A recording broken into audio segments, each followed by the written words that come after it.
Alexander of Macedon by Harold Lamb. We are continuing Demosthenes and the graves of Chaeronea. Holding to Alexander and stumbling across the bodies laying in the darkness, Philip went on cursing, tongue-lashing himself and the mistake that had been made. He had planned to let the Theban phalanx come through, and had placed only a screen opposite the phalanx. When the Athenian hoplites followed, he had meant to wait until they lost formation, believing themselves victorious. Then he would have launched the companions with the Hypaspists and Thessalian cavalry supporting. Not cavalry, cavalry. Alexander never fought that moment when Philip, dead drunk but clear in his head, led him over the slope where men searched for weapons among the dead. The Thebans stood here. At your age, I used to watch them drill. They didn't break, like the Athenians. We had to kill them. They had iron in them, the dumb bastards. Staggering through the darkness, Philip began to mutter. Then abruptly his words came clear, in Greek, repeating words of Demosthenes, which he seemed to know by heart. By the springs of our land, by the rivers that water it, by the hills that have made our home, they found on the field the shield of the orator with its legend. With fortune, men related how Demosthenes, throwing away his weapons, ran with the others helplessly from the valley of Chaeronea. Afterward, in Athens, when he was urged to speak to the people, he refused, saying, "It was Chaeronea that spoke, not I." Stunned by the disaster at Chaeronea, hearing with dread that the Macedonians had taken over the garrisoned Thebes, the citizens of Athens would have yielded up their orator and other instigators of the war to pacify Philip when Demosthenes appeared in the streets. He was hissed and called the snake. Political orators reminded assemblymen that his speeches stank of the study lamp. To one of these, Demosthenes made answer, "My lamp does not give out the same smell as yours." But Philip, surprisingly, made no demands upon the great commonwealth.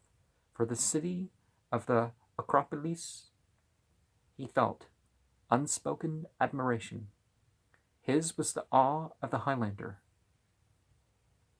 For the metropolis, among the emissaries of this goodwill, Alexander and Hephaestion were sent to Athens, and the eager Macedonian feasted himself with sightseeing, thrown as he was, for the first time, among masses of educated people, visiting the old hill of the Areopagus, sitting in the cool of nights, in the front row of the marble seats with armrests in the Dionysos Theatre, discussing politics in the lamplit gardens of the more exquisite prostitutes, who had at their tongues' tip the gossip of the sea trade, the fashionable ideas of the sophist, and tales of wonder from ancient Egypt, where the Sphinx had been heard to utter prophecies.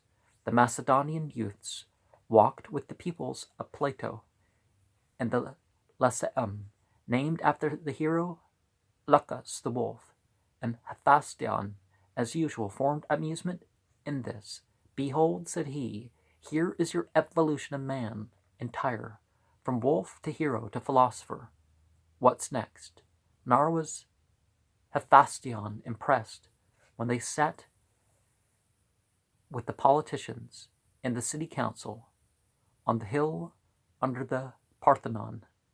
"These citizens draw a dole to feed themselves, and they sit here all day to argue about what to do with themselves. See, that's a problem with politics. It has only gotten worse, hasn't it? Well, I guess it got better at times, but...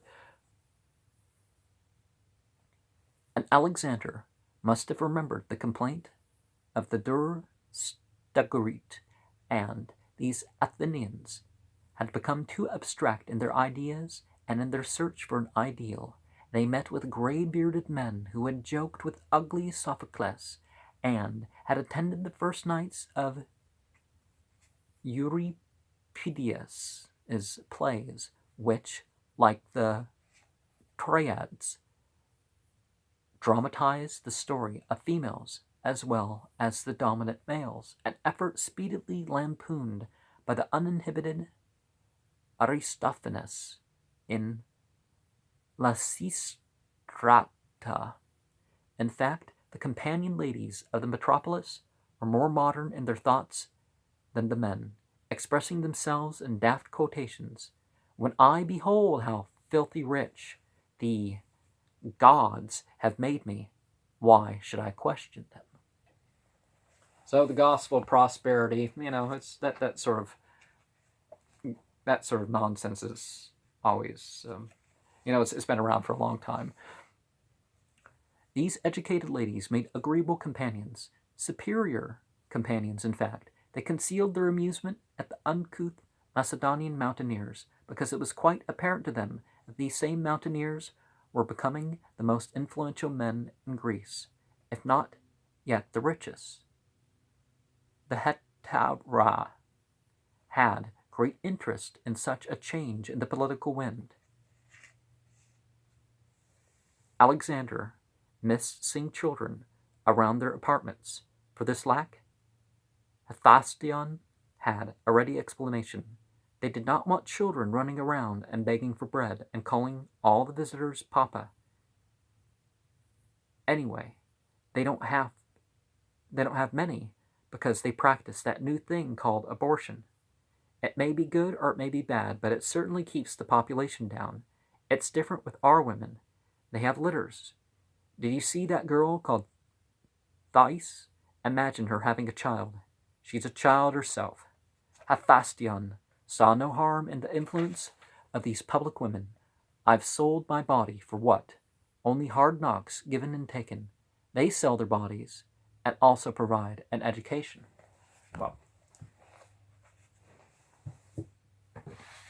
as said before, a lot of cultures, a girlfriend, prostitutes, there's really not a difference in what they're talking about. But abortion through injury, you could say, through plants, some of that stuff goes back much further than this.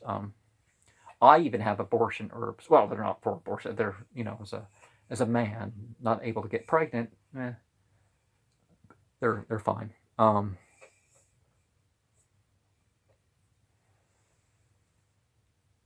Athens differed from provincial Pella in other ways. Wealth flowing in from taxation, payments of tributary islands, and the growing overseas trade had ringed the city with new boulevards and vast public works. The chink of silver coins was heard constantly along the shop fronts, where prices seemed fantastically high compared to Pella. Down at the harbor, round merchant craft, disgorged grain from the Euxine, lumber and metals, and groups of black and white slaves from the outlying islands. The sharp odor of wine hung over the hot waterfront. Alexander, taught by this incessant Aristotle to examine into causes, satisfied himself that this money prosperity came into the constantly rising prices. Goods increased in value while labor remained cheap, owing to the great numbers of unemployed soldiers and the continued influx of slaves. More than that, Athens was drawing the materials for its new industries out of the east, from the islands and coasts of Asia.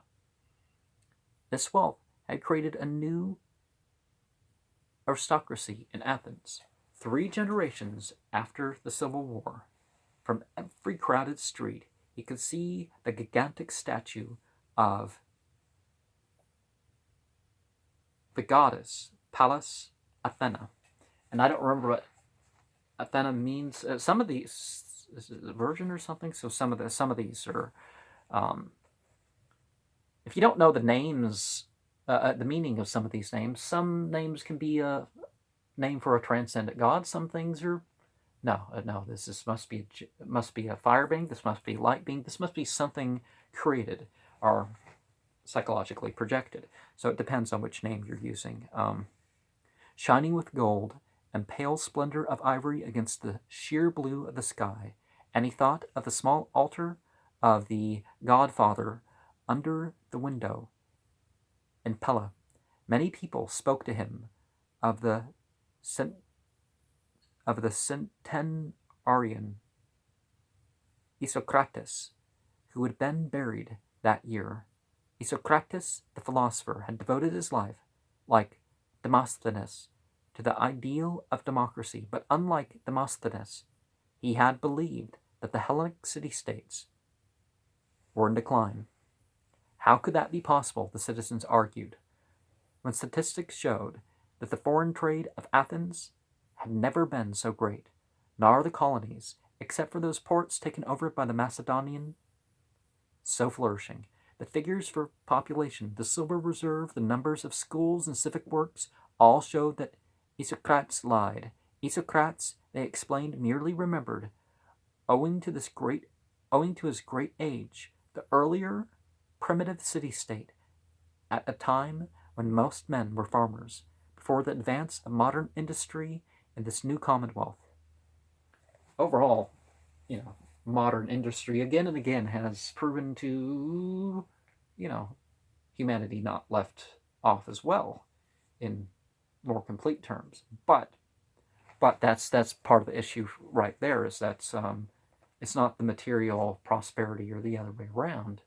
It's the value, the human.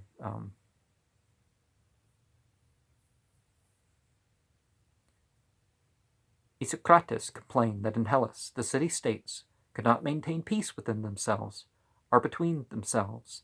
All of them, Sparta, Athens, Argos, Delphi, Corinth, and Thebes, had struggled first for supremacy and then for trade, and now were divided internally between the moneyed class and the laboring class. So said the doting Isocrates, and it was rumored that he had committed suicide by starving himself to death after Chaeronea. Certainly this aged philosopher had accused the modern city-states of surrendering to Persian power more than a century after Salamis. For Persian statesmen and gold, he argued, had won the victory that the Asiatic fleets and armies could not obtain at Salamis and Plataea. The all-powerful Persians, or so people may have termed, had induced the Spartans to sign a mutual assistance pact. The Hellenic colonies in Asia had yielded to this empire's control, while the imperial fleets dominated the seas, and imperial gold decided the elections even in the Athenian assembly. Under such conditions, Isocrates maintained the Hellenic city-states could only survive if they united in an effort to free themselves from this golden yoke of the Asiatic empire. By making open war upon Persia and advancing their forces across the sea to liberate the colonies, the Greeks could preserve their democracies and regain their ancient heritage. To unite in this fashion for the Asiatic war, Isocrates admitted it might even be necessary to accept the mastery of Philip of Macedon, who was very close to being a Greek and who alone could direct the course of such a war. The last advice the Athenians remembered after the funeral of the aged Isocrates, in their hysterical relief at being spared the fate of Thebes after Chaeronea. The Athenians voted Philip a citizen of their city. They managed to forget all of Isocrates' warnings, except his last counsel, to accept Philip.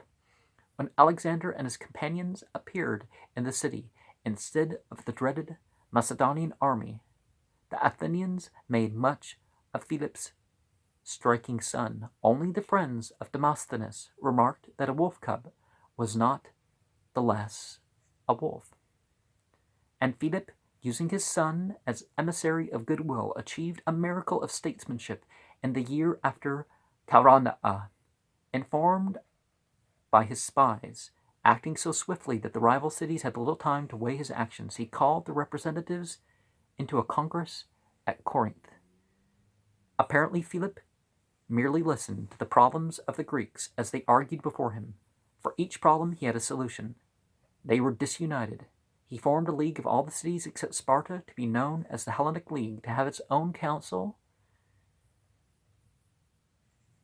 with which he would not interfere except in time